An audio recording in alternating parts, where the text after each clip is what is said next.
Okay, today's video is going to be about creating a system in your car that you can use to put your handgun in while you are driving, where it would still be accessible to you. You don't have to sit on it if it's in your holster and, back at like 4 o'clock position, which can be uncomfortable. It just gives you a nice place to put it while you're driving where it's still accessible and it's not a discomfort for you while you're sitting. Now, during this video, I'm going to be showing you how to do it quite cheaply with just a standard Black Hawk Serpa holster. This one right here is for a Glock 26-27-33, so it's for a subcompact Glock. Now, it will also work with a compact Glock.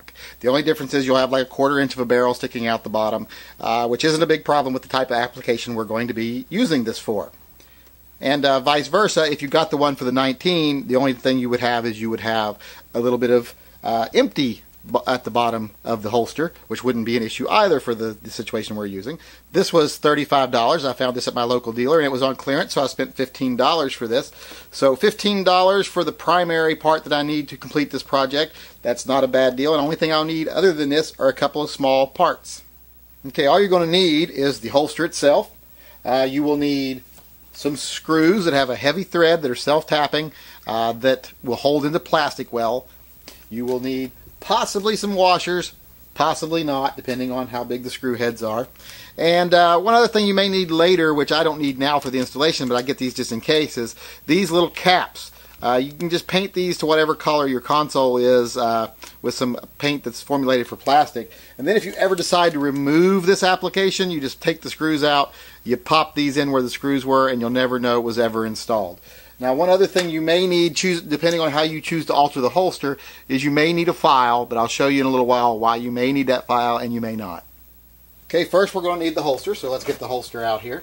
And you're going to have to modify the holster a little bit, but don't let that scare you. You're not going to need to do anything major. Now, you won't need the little paddle part here that comes with it, and just toss that aside. All you will need is this part and the little backer here.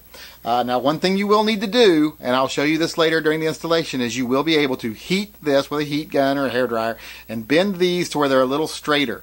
So that way you can mount it flush against your console. Now, if you have a console that has a rounded area that you're hooking it on, of course you wouldn't do that.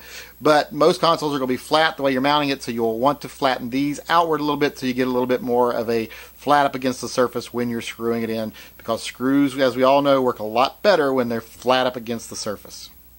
Okay, anyone that's familiar with these holsters knows they have a little locking system here. When you place the gun in, it locks in place. Now, that's not going to be the best application for what we're doing, because we are going to be using a left-handed holster here for this application. Now, this application works for right-handed people because you'll be mounting it to your right to the center console of your vehicle. Now, if you're left-handed, this is not going to work as well for you. You'll have to come up with something else, maybe something you can put in your door of your car, which I don't really recommend because your doors are opening and closing all the time. You don't want a gun in that while it's opening and closing. But for right-handed people, which is most of us, this will mount on there. You'll have this to grab the gun from. But the problem is, you can't reach that with your thumb to release that. So you'll need to do one of three things. You will either need to remove this lock period, which I don't recommend because these kind of holsters don't have a very good retention without the lock, so you'll need it to somewhat. You could put an extension on this. You can just use a screw and a piece of plastic to put a little extension to where you can work it from your thumb up here, which does work. It's not the greatest thing in the world, but I have been able to make that work. Or you can do what I'm going to do, which is you just simply file down the inside of the holster here, with the little latch. If you see that little knob right there, that is what locks it in. Well, you can see it's beveled on this side. Well, what you're going to have to do is take your file, which I said you would have to use later, and bevel the other side, which I will do now.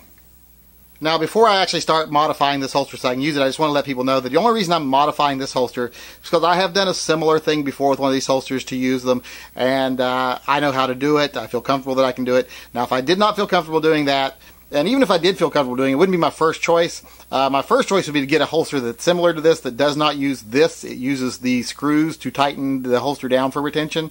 That's the best holster to use for this application. But since I got this for $15 and I know I can do this, I'm going to do that with this one because I'm cheap. But if you're starting from scratch and you're going to install something like this, get one of the holster types like this that have the screws right here that tighten the holster down for retention instead of using one of these springs. That way you have better retention and you don't have to do any modifying.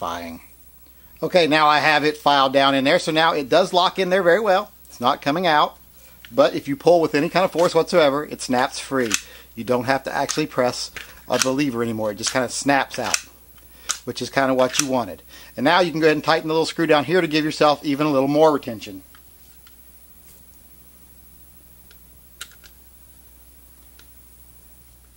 Okay, now with that retention screw tightened, it is very firmly in there. This is not coming out accidentally at all. But now once you have it mounted and you go just to put a little pressure on it, pull it out, it'll come right out. It will snap free. So that's what you want right there.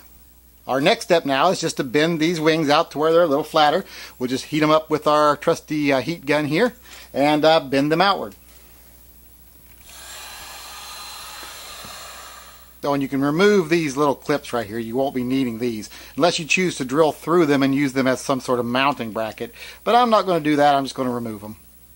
Okay, they are bent. That took a whole like 15 seconds to do that. And as you can see now, if you put it up against a flat surface here, you can now mount this on a flat surface. Okay, now it is all modified. The back is flat, like I said. You know, you can see there, it's all flat, ready to mount. The gun comes easily out now without pushing the button. Still has retention though, that the gun will not fall out, won't bounce out. So now we just need to get it installed, which is surprisingly the easy part. One thing I do want to add before I actually install it here is these actually come off this backing pretty easily just with these screws. So if I ever want to say buy one of these holsters for my XDS, or if I decide to carry another gun, you know, even if I go back to revolvers, whatever, I can just buy one of the Black Hawk holsters for that gun, do the same modification to it, attach it to this backing, and not have to modify a backing again. So it does offer you the option of changing out your gun pretty easily, because this part actually just unscrews and comes right off, and this will be the part mounted to your vehicle.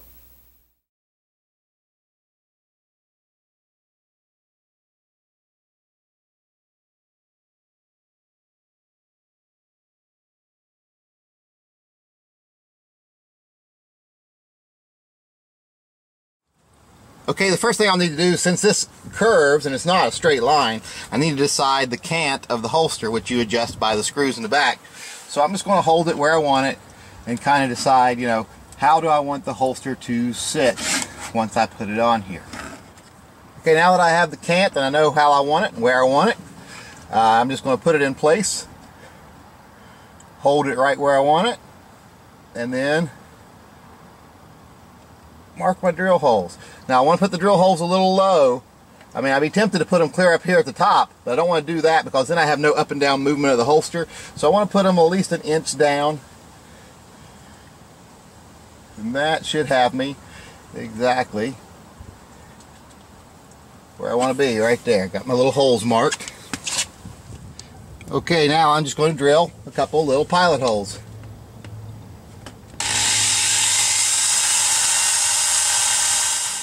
And now I'm just going to take the screws and washers, which I have of course painted matte black, and screw them in.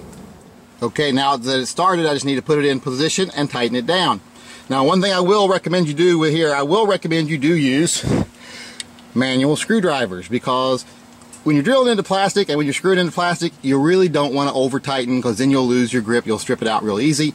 But with a good hard plastic like this and a good heavy grade screw, you will have a good hold as long as you don't over tighten. Okay, it is installed now. It's raining outside now, so I can't actually set up the tripod, so I have to show you here by hand. Once I got it installed, I did have to put a screw at the bottom here to make it more stable, but that I knew I was going to do that anyway. I did switch to the hex nut tops here because I couldn't get a screwdriver to this one, so I switched to those so that I could get it with a wrench. But there it is installed, and I'll show you here with the gun in it. So there it is now with my Glock 33, which is my regular everyday carry in it. Like I said, I can also put a Glock 19 or 32 or whatever in this also. So it looks pretty nice. It looks very professional. I'll show you what it looks like from a driver's perspective here. Okay, there, as you can see, it is installed now, and it is not in my way at all. I can even rest my legs over the side. It doesn't bother me. I've got a very good angle to get a grip on it. It is very solid in there. It's not going anywhere. It's not going to bump out or bounce out if you hit a bump or anything like that, or maybe have a minor accident. But when you want it out, it pops free very easily, much easier than trying to fish for a gun that you have on your waist while you're seated. Like I say, a great place to take your carry gun out of your holster, put it in here. Now, one thing I will warn, most negligent discharges are when taking down a gun and when holstering a gun. So whenever you're in a situation where you're holstering or reholstering your weapon, always be extra careful. But with a little bit of care, there's no real danger in it. Now I'll be using this for my daily carry for when I'm in the car, but you could also like take your gun that you usually keep in your safe as a backup. And when you're on long trips or driving and you want to have an extra car, you can just pop it out of the safe, pop it in here, and then when you get back out of your car, take it back out of here, put it back in your safe, and then shove your safe back up under the seat. Now, one thing I will say, know your own state laws. Know if it's legal for you to carry a gun loaded in your car. Know if you have to have it concealed or if you have to have it in the open. Also know the state laws that you're driving into since you are in your car. Now, granted, you are in your car, and what's the chances of anyone knowing what you're doing inside your car but you? I'm not advocating breaking the law, but I'm saying know your laws and know what risks you're willing to take. I am very happy with the way this project turned out. I think I paid a total of just under $18 to complete the entire project with the screws and the holster, but I got the holster on sale. If you paid full price for the holster, you'd be looking at paying under $40 for this application. This piece of plastic here is about $85 if I ever have to replace it if I decide I didn't want the holes in it, but I can also just cap the holes and no one would ever see them there on the side. They look like they're just part of the car. So not a big deal for that either. But real good application here if you ask me. Looks good, looks professional, looks very professional. I couldn't be happier with it. And anyone who would be concerned of the shear strength of this being mounted onto a plastic like this, this is, if you do the math on the shear strength of the bolts into this plastic, this mount could hold up over 200 pounds. So unless I'll be pulling with more than 200 pounds of pressure, I'm not going to do any damage to this. And believe me, I can't pull with more than 200 pounds of pressure. That angle, not even close, probably more like 20, 25 pounds of pressure.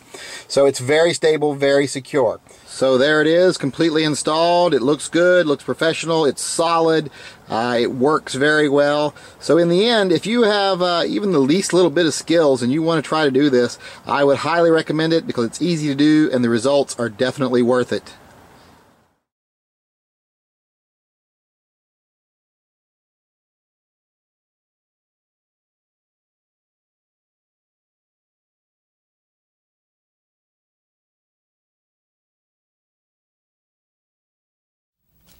And you will possibly need some washers. Oh, motherfucker. God damn it! Hold about this and just give the gun. Oh, motherfucker. Okay, so there you have it installed. As you can see, it's not... Motherfucker.